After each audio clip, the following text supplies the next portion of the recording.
everyone, welcome back to GFXRhino. Today I'm going to be showing you how to use our brand new product, the Rhino Rig V2. I released this a few days ago, and in that video I said that I would make a tutorial showing you how to use it, so that is what this video is for. And without further ado, let's just get right into it. So I'm going to start off in Roblox Studio. I'm going to show you how to export your character. Now, most of you probably already know how to export your character out of Roblox Studio, so if you do know how to do that, I have chapters. I've split up the video into chapters, so you should just be able to skip forward a little bit to go to the part where we import and attach the accessories and stuff. But if you don't know how to export your character out of Roblox Studio, or you need a recap or all of that stuff, here's how to do that. So you want to go up to plugins at the top here, and you can use this load character plugin right here.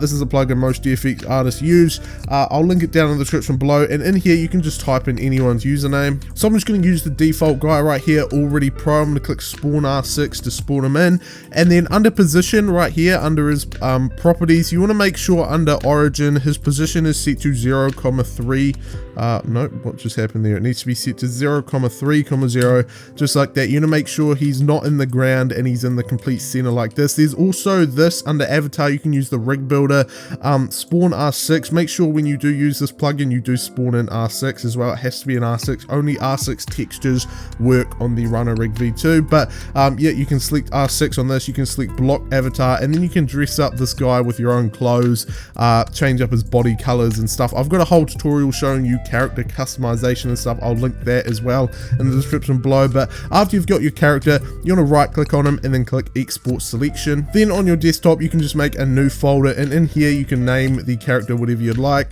and then you can just click save and it'll save it to that folder. Then you can go ahead and open them up, and then there'll be the different accessories right here.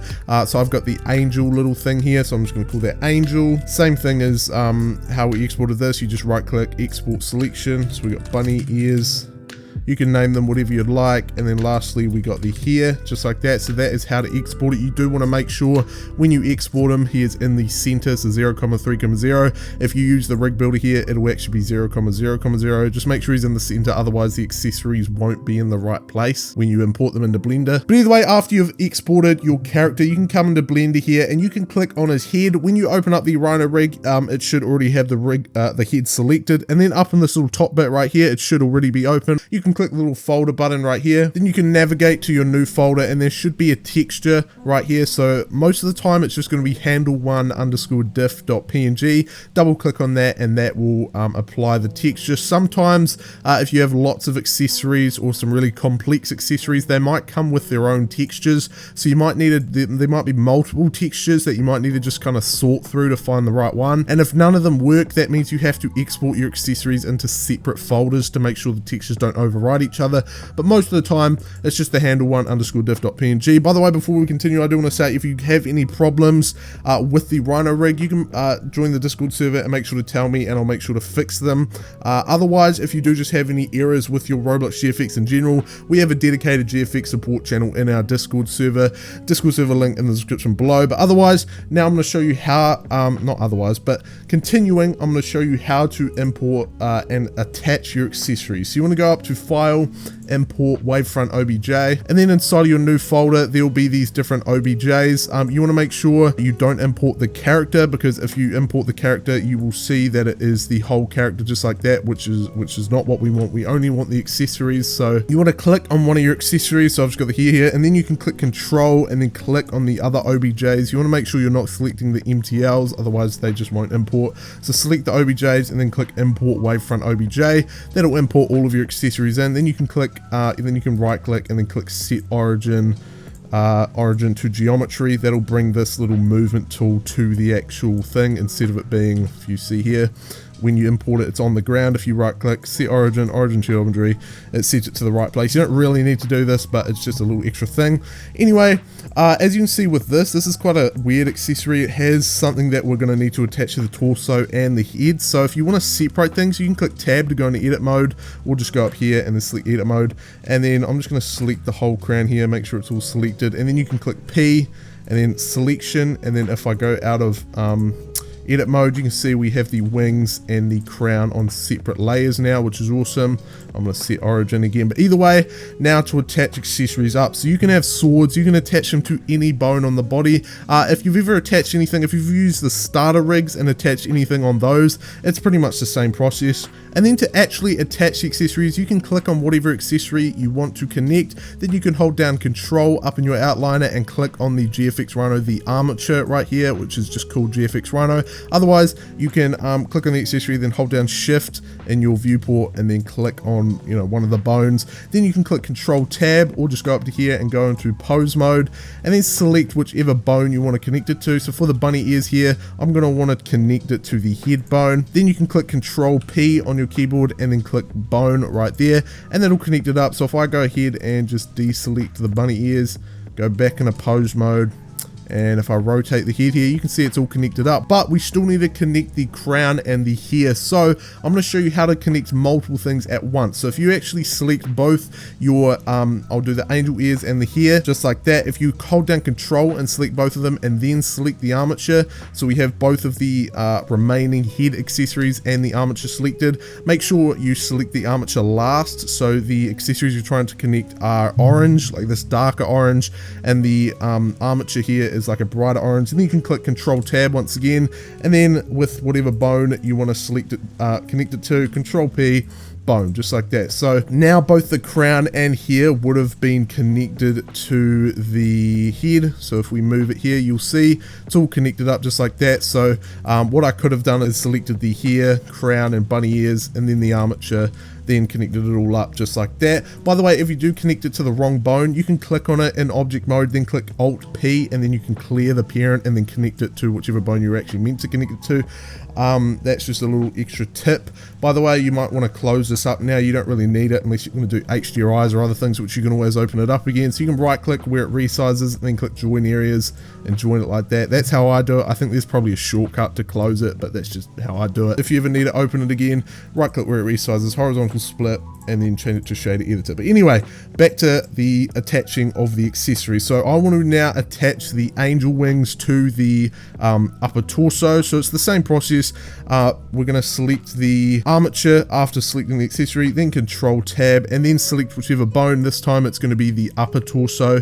Then I can click Control P, bone, and then going into pose mode, we can see that it is all attached up just like that. Perfect. So there we are. Now you have your character set up. Now you can go ahead and in pose mode, you can select any of the bones and pose it up however you'd like. But there's another little thing I want to show you, and that is the settings right here. So we've got a bunch of different settings you can configure for the rig. So we've got headless, IK legs, in front, and then subdivisions for both render and viewport. So for headless, what headless does, you can probably already guess, is it just hides the head just like that. So you can have headless characters, which is awesome. IK legs, I'll get into that in just a minute, but you'll see if I turn it to 1, it makes the legs kind of change a little bit. I'll show you what IK legs are in just a second. You probably already know what they are if you've used other rigs before, but IK legs are super cool. Anyway, in front is just another little simple thing, just like headless. Instead of it, hiding the head though, it just makes the bones display in front, which is pretty cool. Definitely something you might want if you, I don't know, just like to see the bones in front a bit better. They're a bit easier to see. And then lastly, the subdivisions here, they aren't really too important. I'll just leave them. But what viewport subdivision does, if you can see, I set it to 0. You can see now it is very, very flat, whereas if I increase it more, it gets more round. So it's kind of roundness. By the way, the higher you set this, the more laggier it gets. That was a problem I had with one of the first versions of the Rhino Rig V2 before I released it, is I set this to like 4 or 5 and it was just so laggy. So make sure you kind of have it kind of low. Just leave it as at 1. That's really all you need, because the viewport subdivision is only the roundness of it in the viewport. In the actual render, you can guess is what the render subdivision is right here. So if I set this up to 3, you can see it gets very slightly more round, but it actually does get a little bit more laggier. But this is what it'll look like in the actual render. If you want it to look like 1 instead, you can just change the render subdivision to 1. It's kind of, you know what I mean, you kind of have to, I guess, play around with it a bit, but 1 or 2 is all you need. Even 3, that's why 3 is the max, because that's really all you need. It doesn't look much different above 2. But anyway, going back up to IK legs, this is one of the coolest things that took me like days to set up because I did not know how to do IK leagues, but I've set it up now. So if you enable them just like that, you can see it enables IK leagues. If I come here and I move the lower torso outside of IK mode with IK mode disabled, you can see it just moves the rig just like that. But if I go and enable IK legs and then I move the lower torso, you can see the legs actually bend along with it. Then you can just go ahead and, you know, pose it up however you'd like. You can move these feet right here just like this. You might want to also go up into global mode instead of local mode. So just go into global, pose them up however you'd like. You can use these little boxes right here to adjust how they, you know, how they're twisted. You can move them up. You can even rotate them. So like that, you can rotate them and yeah, just adjust them and position them however you'd like. It's a pretty cool feature. You can always come back and disable it if you don't like how it is. But yeah, you can click Alt R, Alt G, and Alt S to reset the position of anything just like that, which is a cool thing you'll definitely want to know. So there we are. It's actually pretty much as simple as that. There's nothing really else to cover. If you do got any questions or need any support with the Rhino Rig V2 or even any support with your GFX in general, as I think I said earlier in the video, we have a dedicated channel in our Discord server for GFX support. We also get GFX feedback, and we're going to do a Robux giveaway when we reach 100 members very soon. So make sure to join up the Discord server, link in the description below. Check out GFXRhino.com for a bunch of free, completely free GFX assets like the Rhino Rig V2 here. I hope this video was helpful. If you did find it helpful, make sure to like and subscribe, and I will see you all next time. Goodbye.